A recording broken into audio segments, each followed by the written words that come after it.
नमस्कार, मैं हूं निकिता और आप देख रहे हैं इंडिया न्यूज। वक्त हो चला है स्पेशल ग्राउंड जीरो रिपोर्ट का, जहां हम आपके सामने हाजिर हैं लेकर के प्रदेश की वो तमाम बड़ी खबरें आप तक पहुंचाने के लिए।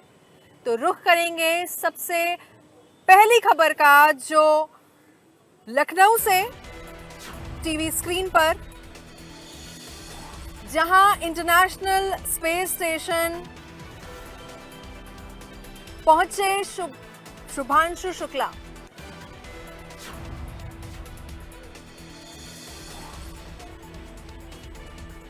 ड्रैगन अंतरिक्ष यान स्पेस सेंटर पहुंच गया और 28 घंटे के सफर के बाद ISS पहुंचे शुभांशु।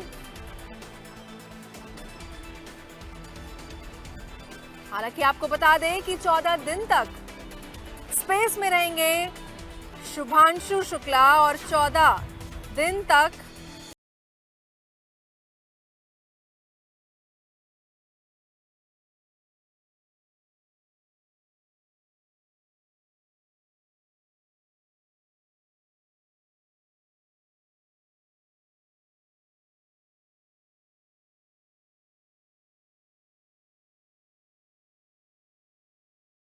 मेरे साथ लाइव जुड़ गए हैं अभिषेक, मेरे सहयोगी। अभिषेक, फाइनली वो इंतजार की घड़ी खत्म हो गई जब इंटरनेशनल स्पेस स्टेशन पहुंच गए हैं शुभांशु शुक्ला, और आप आज भी उनके परिवार के साथ मौजूद हैं। क्या प्रक्रिया है, अपडेट करें। बिल्कुल, ISS डॉक कर गया है स्पेस शटल शुभांशु शुक्ला और जो बाकी उनके साथ एस्ट्रोनॉट्स मौजूद थे। बहुत बड़ा गौरवशाली भारत के लिए वो पल आज आ गया है, और खासतौर पर नासा और इसरो की ये जॉइंट ऑपरेशन कमेटी, जिसकी तरफ से ये रिसर्च शुरू की गई है, और आने वाले वक्त में भारत इंटरनेशनल स्पेस रिसर्च में कई कदम आगे बढ़ाने वाला है।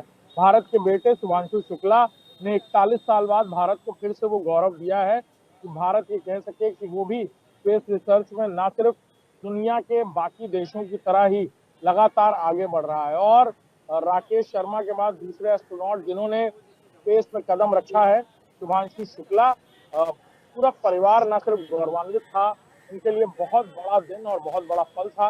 रोमांच से भरा हुआ हर कोई शुभांशु के स्पेसक्राफ्ट को ISS पर डॉक करते हुए देख रहा था। उनके माता पिता की आंखें बार बार नम हो रही थी। उनको कई सारी यादें, कई सारी बातें शुभांशु से जुड़ी हुई सामने आ रही थी। शुभांशु किस तरह की बातें करते थे, उनके टीचर्स बता रहे थे, और बाकायदा उनके बचपन के साथी आशीष दीक्षित की कई सारी बातें कहते हुए नजर आ रहे थे। दिलचस्प बात यह निकला कि शुभांशु के पिता चाहते थे कि वो IAS ऑफिसर बने, लेकिन आज शुभांशु के पिता ये कह रहे हैं कि शायद वो IAS भी बन गए होते तो इतना बड़ा नाम देश भर में ना कमा पाते। जिस तरह आज पूरी दुनिया में हर कोई शुभांशु शुक्ला को जानता है, शुभांशु शुक्ला के लिए खासतौर पर पूरी दुनिया से लोग प्रार्थना कर रहे थे ये स्पेसक्राफ्ट सुरक्षित पहुंचे, डॉक करे, इसको लेकर पूरी दुनिया ने फिंगर्स क्रॉस कर रखे थे, और खासतौर पर शुभांशु का परिवार भी खासी पूजा अर्चना कर रहा था। जी बिल्कुल, शुभांशु की माँ के भी ये मुंह से वर्ड्स निकले थे कि सेलिब्रिटी जैसी फीलिंग दिए हमें हमारे बेटे शुभांशु ने। बिल्कुल, निश्चित तौर पर सेलिब्रिटी बिल्कुल एक आयाम पर ये बात कही जा सकती है, लेकिन उससे भी बड़ी बात कि पूरे भारत के लिए 41 साल बाद वो गौरवशाली क्षण, शुभांशु शुक्ला जो अब सिर्फ अपने माता पिता के नहीं पूरे भारत के बेटे हैं। उनकी माँ भी ये कहती हुई नजर आई, आशा शुक्ला, कि अब वो सिर्फ उनका बेटा नहीं रह गया। देश भर की कई सारी माओं ने इस बात की प्रार्थना की थी कि शुभांशु का स्पेसक्राफ्ट सुरक्षित डॉक करे, जैसा कि वो होता हुआ भी नजर आया। हर कोई तस्वीरें देख रहा था एक्सियम 4 से जो सीधे रिले की जा रही थी, वो तस्वीरें कि कैसे वो हैच खुला और कैसे शुभांशु के साथ जो बाकी अंतरिक्ष यात्री थे, एस्ट्रोनॉट्स थे, वो ISS में दाखिल हुए। जी तो बिल्कुल आप सुन रहे थे लखनऊ से मेरे सहयोगी अभिषेक को, जो तमाम जानकारी हम सब तक पहुंचा रहे हैं, जो जेस्चर्स हैं, जो भाव है शुभांशु के परिवार वालों के। बहुत शुक्रिया अभिषेक हमारे साथ जुड़ने के लिए। आगे भी अपडेट के लिए हम आपके साथ जुड़ेंगे। फिलहाल के लिए शुक्रिया।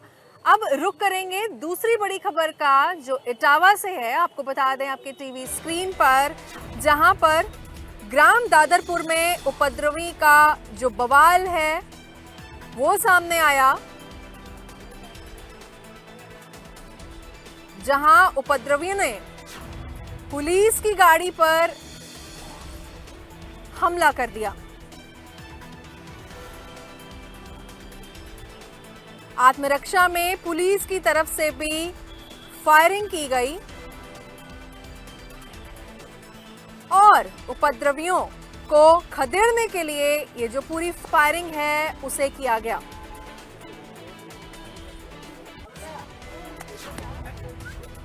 आपको बताते चले कि यादव समाज के कथावाचक की चोटी काटने का ये पूरा मामला है और मामले में FIR लिखे जाने के बाद यादव समाज उग्र हुआ।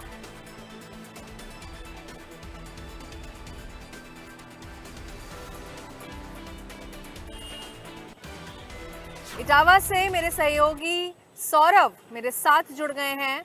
सौरभ, इस पूरे जो बवाल हुआ, उपद्रवियों ने बवाल मचाया पुलिस की गाड़ियों पर, उसके बाद सेल्फ प्रोटेक्शन में पुलिस भी हमला करती है। जिस तरीके से एक उग्र भाव यहाँ पर दिखता है, ये पूरी घटना जो हुई है कथावाचक के साथ, और क्या कुछ हुआ अपडेट करें।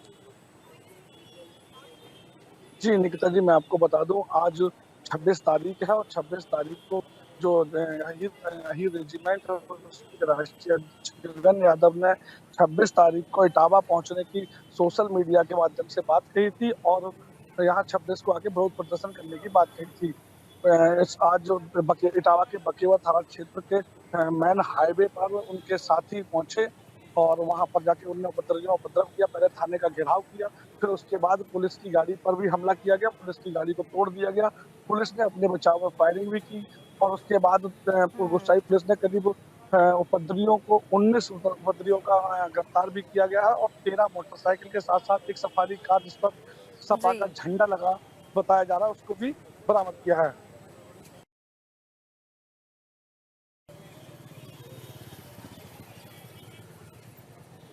जिस तरह से ये मामला कहीं ना कहीं सौरभ तूल पकड़ता जा रहा है, हमला यहाँ तक बढ़ गया है कि पुलिस के साथ पुलिस की गाड़ी पर हमला किया जा रहा है। क्या लग रहा है यादव समाज में ये जो उग्र भाव निकल कर आया है, कब तक थमने का नाम लेगा? जी बिल्कुल, मैं आपको बता दूं, जो कथावाचक थे उनके ऊपर जब FIR हुई, जो जयप्रकाश जो कथा आयोजक हैं उन्होंने अपने एप्लीकेशन दिया था पुलिस को और उसने बताया था कि जो कथावाचक और उसका साथी संत कुमार दोनों ने ही गलत तरीके से उनकी पत्नी को टच किया और व्यवहार किया उनके साथ और छेड़छाड़ करने की कोशिश की गई। उसके बाद पुलिस ने जांच की और दोनों ही कथावाचक और उसके सहयोगी पर दोनों पर मुकदमा पुलिस ने दर्ज किया। उसके बाद जो है ना, ये पूरा यादव समाज गुस्सा गया और तोड़फोड़ की गई, पुलिस की गाड़ी तोड़ी गई, थाने का घेराव किया गया, साथ ही जो उपद्रवी थे पुलिस ने उन पर कार्रवाई भी की है। जी बहुत शुक्रिया सौरभ हमारे साथ जुड़ने के लिए और ये तमाम जानकारी हम तक पहुंचाने के लिए। आगे भी अपडेट लेने के लिए आप तक जुड़ेंगे, आप तक पहुंचेंगे। फिलहाल के लिए बहुत शुक्रिया।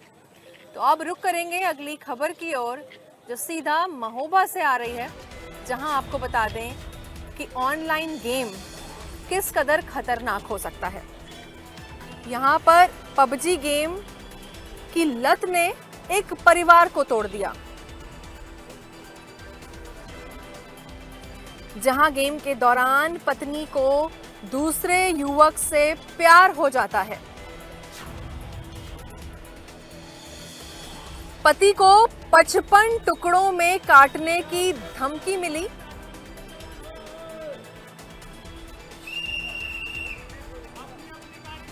साथ ही 900 किलोमीटर दूर लुधियाने से घर पहुंची प्रेमी।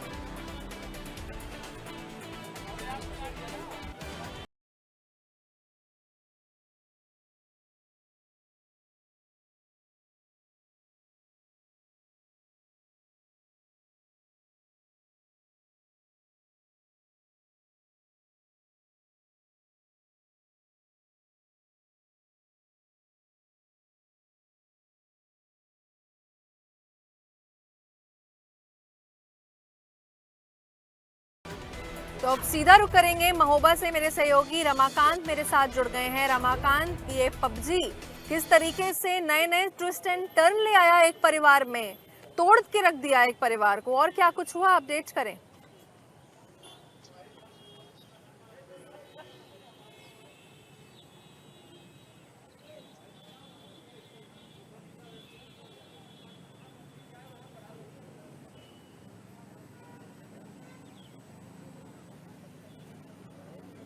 रमाकांत, आप अपने आप को अनम्यूट कीजिए।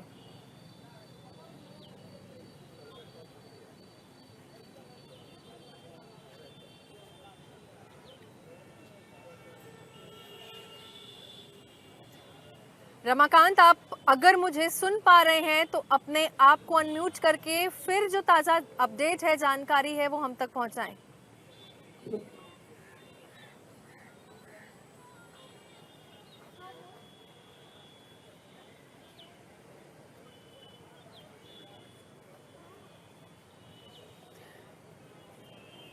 तो चलिए, कुछ टेक्निकल दिक्कतों की वजह से रमाकांत की आवाज हम तक नहीं पहुंच पा रही है, तो फिलहाल रुक करेंगे अगली बड़ी खबर का, जो प्रयागराज से आपके टीवी स्क्रीन पर आपको बताते चले कि जिस तरीके से प्रयागराज से ये खबर है, जहां प्रलोभन देकर खुलेआम धर्मांतरण।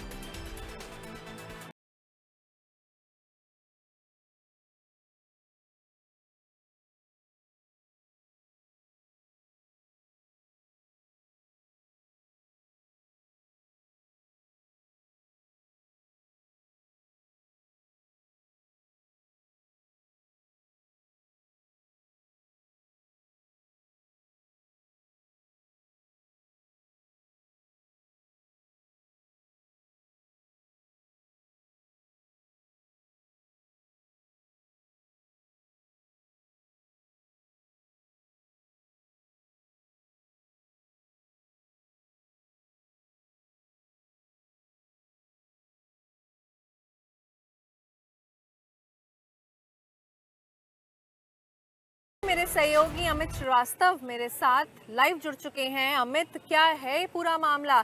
एक बार फिर से धर्मांतरण की जो खबरें हैं वो सामने आ रही है। जी बिल्कुल, संगम नगरी प्रयागराज के गंगा पार इलाके के बहरिया के नेवादा गांव का मामला है, जहां पे यीशु दरबार के नाम पर वहां पे धर्मांतरण कराया जा रहा था। जो गरीब लोग हैं, जो भोली भाले लोग हैं, जो अनपढ़ हैं, उनको टारगेट किया गया था। ऐसे लोगों को जिनको खाने के भी दो निवाले नहीं मिल पा रहे थे, उनको धर्मांतरण कराने का जो सिलसिला था वो लगातार चल रहा था। और सबसे बड़ा चौंकाने वाली बात यह है कि ये पूरा 5 सालों से चल रहा था और पुलिस और प्रशासन को ऐसा नहीं है कि वहां खबर नहीं रही, लेकिन लोग बताते हैं कि पुलिस वहां आती थी तो सीसीटीवी का डीवीआर लेके चली जाती थी और कुछ लोगों को लेके जाती थी, लेकिन शाम को फिर छोड़ देती थी। तो इस सवालों के घेरे में प्रयागराज पुलिस की, बहरिया थाने की पुलिस ही है, और उनके ऊपर ही आरोप लगे। जब इस तरह के धर्मांतरण खुलेआम कराया जा रहा था तो उसके खिलाफ कार्रवाई क्यों नहीं की। लेकिन अब जब मामला है, जब हिंदूवादी संगठन के लोग और भारतीय जनता पार्टी के जुड़े लोग जब इस मामले पे आके विरोध प्रदर्शन किए और वहां पे जब कार्रवाई कराने के लिए अड़ गए, तब जाके पुलिस वहां गई मौके पे और वहां पे जाके वहां पे कार्रवाई की और 4 लोगों को गिरफ्तार करके जेल भेज दिया है, मुकदमा भी दर्ज कर लिया है। साथ ही विदेशी फंडिंग की भी अब जांच की बात आ रही है, क्योंकि पूरी धर्मांतरण का जिस तरह से ये खेल चल रहा था, प्रयागराज में खुलेआम कराया जा रहा था, और उसके बाद से अब कार्रवाइयों का दौर शुरू है। लेकिन सबसे बड़ा सवाल है कि 5 साल से ये खुलेआम कैसे चल रहा था, ये धर्मांतरण का खेल। यही इसी पे सबसे बड़ा सवाल है कि आखिरकार ये 5 साल से कैसे चल रहा था, क्यों नहीं पहले ये आंख खुली लोगों की, अधिकारियों की, पुलिस के अधिकारियों की, प्रशासन की। इंटेलिजेंस क्या कर रही थी कि खुलेआम इस तरह से वहां पे धर्मांतरण कराया जा रहा था, उनको क्यों नहीं इस पे आगे फर्दर कार्रवाई क्यों नहीं करी। तो यही सब सवाल है जिसके अभी जवाब आने बाकी हैं कि इनके ऊपर कब कार्रवाई होगी। ऐसे लोगों जो इस तरह की चीजें जो खुलेआम होने दे रहे थे, क्योंकि प्रयागराज और प्रतापगढ़ ये बॉर्डर के एकदम इलाका पड़ता है, वहां पे ये बॉर्डर पे ही ये था जो नेवादा जो इलाका है, और वहां पे इस तरह से खेल होना एक बड़ा हर कोई सुन के स्तब्ध है कि प्रयागराज में जैसी जहां पे इस तरह से धर्मांतरण का खेल चल रहा था, यीशु दरबार के नाम पे ये खेल कर रहा था। तो अब देखना होगा इस पूरे मामले में आगे क्या कार्रवाइयां होती है। जी बिल्कुल देखना होगा कि आगे अब क्या कुछ तफ्तीश और कार्रवाई होगी। बहुत शुक्रिया अमित हमारे साथ जुड़ने के लिए और ये तमाम जानकारी हम तक पहुंचाने के लिए।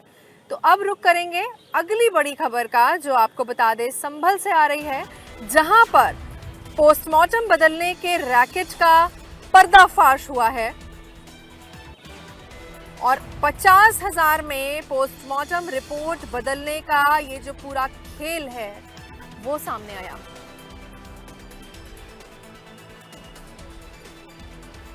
सरकारी फार्मासिस्ट मधुर आर्य को गिरफ्तार किया गया है इन सबके पीछे,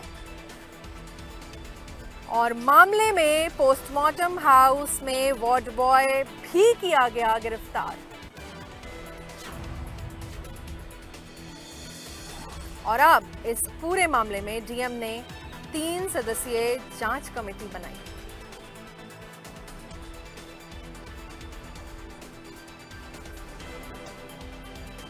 तो अब इस पूरे पर्दाफाश को लेकर के संभल से रजनेश यादव मेरे सहयोगी जुड़ गए हैं। रजनेश, ये क्या पूरा खेल था जहां पर रिपोर्ट बदलने की बातें सामने आ रही हैं और 2 लोगों को हिरासत में भी ले लिया है पुलिस ने? अपडेट करें। जी, मैं बिल्कुल बताना चाहूंगा कि कुछ दिन पूर्व थाना रजपुरा क्षेत्र में एक लड़की की हत्या की गई थी। उस लड़की के माता पिता का आरोप है कि उस लड़की के प्रेमी ने उसकी हत्या की है, लेकिन प्रेमी ने यह सारी बातें पुलिस को बताई। उसने बताया कि मैंने इसकी हत्या नहीं की है, लेकिन पुलिस ने उस पर संज्ञान लेते हुए जब पोस्टमार्टम रिपोर्ट को चेक किया तो पोस्टमार्टम रिपोर्ट में उसकी हत्या नहीं बल्कि सुसाइड जैसा केस और उसमें निकल करके आया। पुलिस को जब रिपोर्ट चौंकाने वाली लगी तो उसने विस्तृत जानकारी जुटाई। तो जो सीएचसी प्रभारी सीएचसी केंद्र पर जो फार्मासिस्ट मधुर आर्या जो तैनात थे, उनकी पोस्टमार्टम हाउस में उस दिन ड्यूटी लगी थी। तो पुलिस ने जो मधुर आर्या है उनको गिरफ्तार कर लिया और उनके मोबाइल को जब्त किया। जो उनकी व्हाट्सएप चैटिंग थी उनको चेक करने के बाद पुलिस को ने जब देखा तो वो दंग रह गए, क्योंकि उस चैट में कुछ लोगों से बात करने की चैटिंग भी उसमें थी और डॉक्टरों से बात करने की भी चैटिंग उस व्हाट्सएप के माध्यम में नजर आई। तो इसमें बहुत सारे लोग फंसते हुए नजर आए। फिलहाल यह जो पोस्टमार्टम की रिपोर्ट चेंज करने का मामला कोई नया नहीं है, लेकिन आज मैं बताना चाहूंगा कि आज से लगभग कुछ साल पूर्व एक सीएमओ उमराव सिंह जनपद संभल में रहे थे।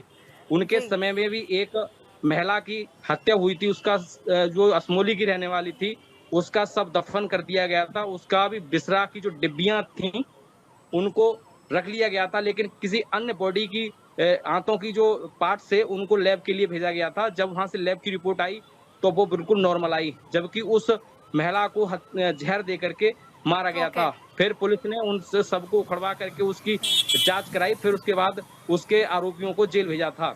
अब आप एक अंदाजा लगाइए कि लगभग 2 साल से इस तरह के घिनौने कारनामे इस जनपद में हो रहे हैं। तब से लेकर के आज तक कितने लोगों की जो पोस्टमार्टम रिपोर्टों को इन डॉक्टरों ने चेंज किया होगा। आप इस बीच में जितने लोगों की हत्या हुई या जो बालिग लड़कियां थी उनको नाबालिग किया गया, जो नाबालिग लड़कियां थी उनको बालिग किया गया, और उसमें जो आरोपी को बनाए गए, जो निर्दोष उसमें फंसे, उन लोगों को कैसे न्याय मिलेगा? लेकिन अगर हत्या की जो रिपोर्टों को सुसाइड में बिल्कुल, यहाँ पर एक बड़ा सवाल जरूर होगा कि कैसे न्याय मिलेगा। हालांकि आपने तमाम जानकारी हम तक पहुंचाई, बहुत शुक्रिया। न्याय कैसे मिलेगा ये फिलहाल प्रशासन अब देख रेख करेगा। बहुत शुक्रिया हमारे साथ जुड़ने के लिए और ये तमाम जानकारी हम तक पहुंचाने के लिए। तो अब रुक करेंगे अगली और आखिरी बड़ी खबर का, जो आपको बता दूं रुद्रप्रयाग से आ रही है, जहां पर अलकनंदा नदी में मिनी बस गिर गई। मिनी बस में 19 लोग सवार थे, जिसमें 3 यात्री की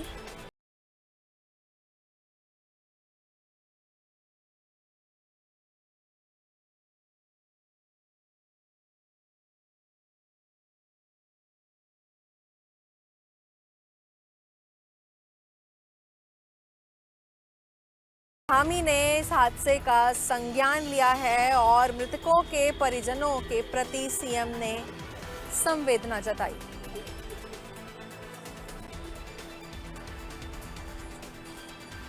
एसडीआरएफ और पुलिस का रेस्क्यू ऑपरेशन फिलहाल अभी जारी है इस पूरे मामले पर, और हादसे के बाद मौके पर अफरा तफरी मच गई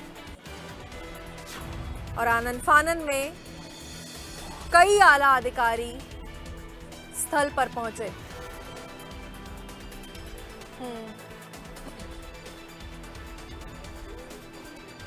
रुद्रप्रयाग से आपको ये खबर बता रहे हैं, जहां अलकनंदा नदी में एक मिनी बस के गिरने पर अफरा तफरी मच गई, जिसमें